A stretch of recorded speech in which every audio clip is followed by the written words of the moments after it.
मेरे प्रिय धम्मबंधुओं, मैं हूँ आपके सभी का शुभचिंतक भिक्षु थिरुज्योति। मैं सबसे पहले करुणा के सागर महाकारुणिक तथा के सम्यक संबुद्ध से मंगल कामना करता हूँ कि आपका जीवन मंगलमय हो और आपके बच्चे पढ़ लिख कर उन्नति करें और प्रगति के मार्ग पे अग्रसर रहे उन सभी का जीवन। मैं आज आपके सामने कुछ विचारों के माध्यम से अपनी एक बात कहना चाह रहा हूँ कि लगभग मुझे भिक्षु बने 21 साल हो गए हैं और भारत के समस्त राज्यों में भ्रमण हो चुका है आप सभी के सहयोग से, आप सभी के अथक प्रयास एवं भरसक सहयोग से। तो बहुत दिनों से एक विचार मन में आ रहा था कि प्रज्ञा दर्पण के द्वारा जो भी अब तक हमने संदेश दिया है, क्यों ना प्रज्ञा दर्पण के पाठकों के लिए और बौद्ध उपासक जोड़ने के लिए हम क्यों ना एक जूम मीटिंग पर तैयारी करें।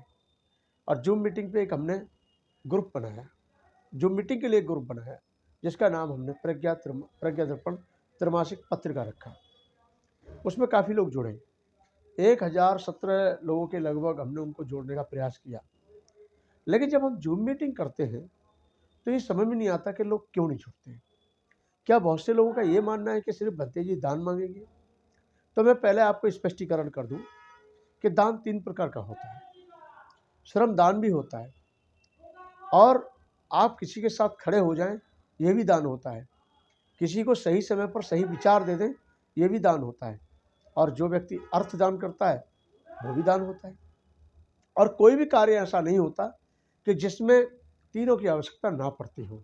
कोई भी कार्य करने के लिए, मूवमेंट का काम करने के लिए, मिशन का काम करने के लिए, धम्म का प्रचार प्रसार करने के लिए तन मन धन और भी अन्य ऐसी चीज़ें जिनसे सही रास्ता मिलता है, उन सभी की आवश्यकता पड़ती है। समय समय पर दान की भी आवश्यकता होती है, समय समय पर सलाह मशवरा की भी आवश्यकता होती है। तो मैं ये कहना चाह रहा हूँ कि एक तरफ बहुत सारे लोग कहते हैं कि भंते जी बौद्ध धर्म नहीं बढ़ रहा है, तो इसके लिए मैं ये कहना चाहूँगा कि आज भी हमारे लोगों में आलस बहुत बड़ा रोग है। साथ ही साथ टाइम के पंक्चुअल ना होने के कारण हम बहुत पीछे हैं। मैं एक उदाहरण दे दूंगा। 2012 में एक निर्भया कांड का नाम आप सभी ने सुना होगा। उसकी एक मीटिंग हुई थी YMCA में। उसमें जो दिल्ली की मुख्यमंत्री थी तत्कालीन शीला दीक्षित जी, श्रीमती शीला दीक्षित जी, वो उसमें चीफ गेस्ट थी और मैं उस कार्यक्रम में चीफ स्पीकर था। इसके साथ ही स्वामी अग्निवेश ने भी उसमें भाग लिया था। मैंने वहाँ का टाइम टेबल देखा, उन लोगों के बीच में जाके देखा, सारे ईसाई जितने भी लोग थे, 430 लोग की उसमें सिटिंग थी हॉल की। 430 लोगों का कार्यक्रम जो शुरू होने वाला था वो जो है ठीक 9:30 बजे शुरू होना था। और सभी के सब लोग, जितने भी लोग थे, जितने भी हॉल में सामान लेने वाले लोग थे, आने वाले लोग थे मीटिंग में, वो सब के सब 9:10 पर सब गेट के बाहर खड़े थे। और जैसे ही गेट खुला 2 मिनट नहीं लगे, सब अपनी अपनी सीटों पर बैठ गए। जिनको कहाँ जहाँ बैठना था बैठ गए। 2 मिनट के अंदर अंदर उन्होंने प्रेयर की। 5 मिनट के अंदर अंदर सभी ने अपनी अपनी भाषाओं में प्रेयर की। उसके बाद सभी को विचार रखने का मौका मिला। तो मैं समझता हूँ जो दिल्ली की मुख्यमंत्री जी थी श्रीमती शीला दीक्षित जी, उनको सिर्फ और सिर्फ 15 मिनट मिले थे। बाकी सभी को 5 मिनट, 2 मिनट, 5 मिनट, 2 मिनट, उन सभी ने 5 मिनट और 2 मिनट में वो बातें कह डाली जो हमारे हृदय को छू गई। तो मैं कहने का मतलब ये है, मेरे कहने का मतलब ये है कि आज हम टाइम की बात करते हैं तो कहीं शादी हमारे समाज के लोगों की होती है, टाइम होता है 7 बजे, लेकिन रात को 12-1 बज जाते हैं। कहीं कार्यक्रम होता है बौद्ध धम्म का, मिशन का, मूवमेंट का, तो वहाँ कार्यक्रम के समय होता है 10 बजे का, वहाँ लोग पहुँचते हैं 2 बजे, 1 बजे, और हमारी होती है जग हंसाई। और कार्यक्रम वो पहुँच भी जाते हैं तो सबसे ज़्यादा पेट में दर्द कि मैं मंच पे क्यों नहीं बैठा, कुर्सी क्यों नहीं मिली, फिर कुर्सी मिली तो पीछे क्यों मिली, आगे क्यों नहीं मिली। तो अभी हमें इन चीज़ों से ऊपर उठना होगा। आज हम जानते हैं कि हमारी संख्या बहुत बड़े पैमाने पर है। 140 करोड़ की आबादी में SC/ST की समस्या आबादी भी बहुत बड़े पैमाने पर है। लेकिन अगर उनसे सहयोग की उम्मीद की जाए तो सहयोग के नाम पे जीरो। आज ये देखिए कि चारों तरफ हमारा बहुमूल्य है।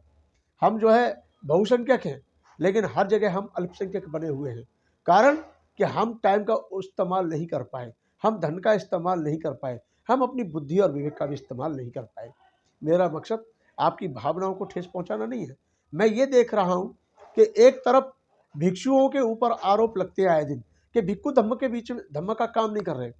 और एक तरफ जो चंद उपासक लोग काम कर रहे हैं समाज का उनके ऊपर भी आरोप लगता रहता है कि वो चोर हैं, ये चोर हैं। हम एक दूसरे के ऊपर ही टीका टिप्पणी करते रहते हैं और एक दूसरे के टीका टिप्पणी करने के कारण ही अभी तक हमारा समय बर्बाद हुआ।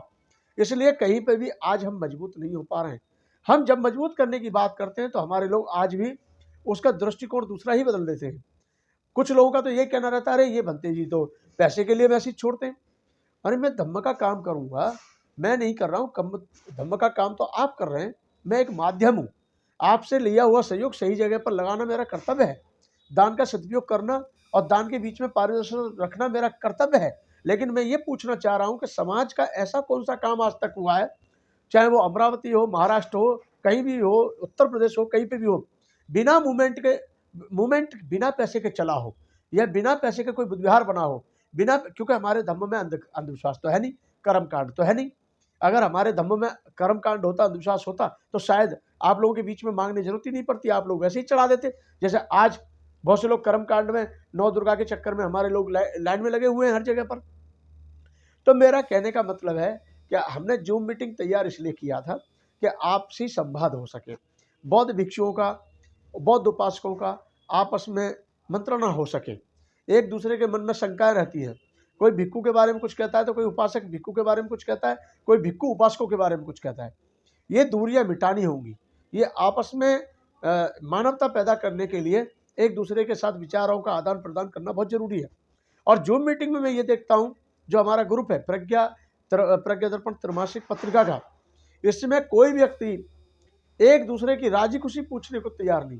एक दूसरे के साथ हम रोटी बेटी का संबंध नहीं करेंगे, एक दूसरे से हम राजी खुशी नहीं पूछेंगे, एक दूसरे के साथ हम जुड़ेंगे नहीं, एक दूसरे से हम मुलाकात नहीं करेंगे, तो हम समाज में एक अच्छे बहुजन समाज की स्थापना या बौद्ध समाज का निर्माण कैसे कर सकते हैं। इसलिए मैं कहना चाहता हूँ सभी से कि मैं मानता हूँ कि धम्म का कार्य बिना पैसे के अधूरा है। सभी लोग समय समय पर करते हैं। अभी मैंने अपील की, मैं आपकी जानकारी के लिए बता दूं, सारी लिस्ट में पढ़कर आप सभी को सुना दूंगा, सबको अवगत करा दूंगा। इसमें नागपुर से लेकर के, मुंबई से लेकर के, लखनऊ से लेकर के, यूपी यानी आगरा से लेकर के दिल्ली के, और भी न जाने कहाँ कहाँ से लोगों ने अपनी श्रद्धा अनुसार इस ग्रुप में जो जो दान दिया गया है सबके सामने है। मैंने बार बार उसकी सूचना आप लोगों को दी है और आगे भी देते रहेंगे। तो लगभग जो सफ़ेदी के काम के लिए मैंने मैसेज डाला था, वो काम पूरा होने में तो अभी आवश्यकता और है। वो जिनकी श्रद्धा होगी वो अपने आप दान करेंगे, स्वयं दान करेंगे और हमेशा करेंगे। जिनकी श्रद्धा आस्था नहीं है, उनके पास धन कितना भी हो, मन बिल्कुल नहीं है, तो वो सिर्फ बहाने ढूंढते रहेंगे। तो मैं यही कहना चाहूँगा, मेरा स्वास्थ्य पूरी तरह से ठीक नहीं है।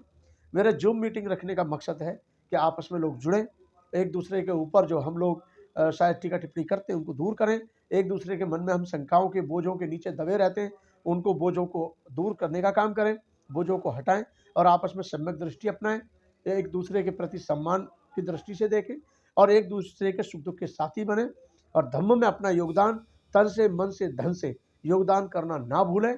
क्योंकि बाबा साहब डॉक्टर अम्बेडकर ने कहा है, मैंने नहीं कहा, कि मिशन मूवमेंट को चलाने के लिए 20वां हिस्सा दान अवश्य करें, जिससे कोई भी काम सही। ऐसा ही नहीं है, आज तक भी हमने बहुत सारे गरीब बच्चों की पढ़ाई में मदद की है और कर रहे हैं, और वो मेरा अपना कुछ नहीं है। वो उपासक लोग जो दान देते हैं वही दान हम उपासकों के ऊपर खर्च करते हैं। तो मैं उम्मीद करूंगा कि आने वाली जूम मीटिंग, अगली जो भी मीटिंग होगी जिसकी सूचना दी जाएगी, हम 1017 लोग इस ग्रुप के अंदर जुड़े हैं। मुझे तो ऐसा लग रहा है कि मैंने ही जबरदस्ती सबको जोड़ लिया है, कोई जुड़ने को राजी नहीं है। अगर आप लोग जुड़ने को राजी नहीं है तो एसएमएस डाल दें कि बनते जी हम एसएमएस इस ग्रुप में जुड़ने को तैयार नहीं है, हम आपको रिमूव कर देंगे।